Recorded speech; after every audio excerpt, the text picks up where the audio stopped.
calls herself Christmas Carol. She fell in love with karaoke during grief group after her husband died. We sat across from each other at dinner one night, surrounded by family and fish tacos. My conversation dived deep into the pool of victim and doubt.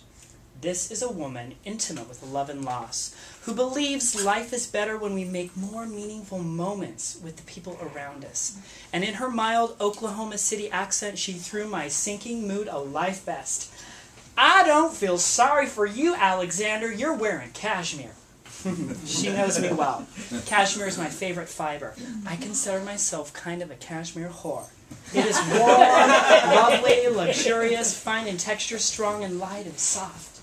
I write a column called Cashmere Sex. A place to have fierce conversations about our relationships, bodies, sex, and viruses. Make them beautiful and luxurious.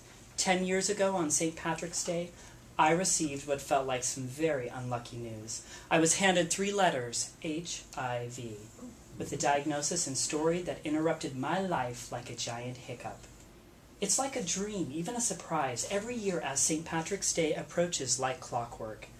I used to find myself consumed with a cocktail of winter inversion and desperate thoughts of spring, wondering if I should throw myself a party or isolate and down an entire bottle of Johnny Walker Blue, curse the gods or curse my own mortality.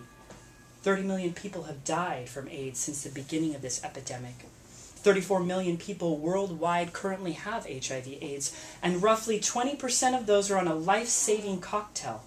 There are millions of unmedicated people living with HIV who will die of AIDS unless they are offered medication or a cure. And I am one of the lucky ones. And last week, the second person, a child, was cured of HIV. Next Sunday is the completion of my first decade living with this virus. And this year, I find myself floating in an ocean of gratitude and cashmere, compelled to pause between decades. Stop, stay, linger, rest, and tarry. Sit with the discomfort of disease, this human life, and our inevitable death. I believe there is fertile soil and much life between the extremes of negative and positive.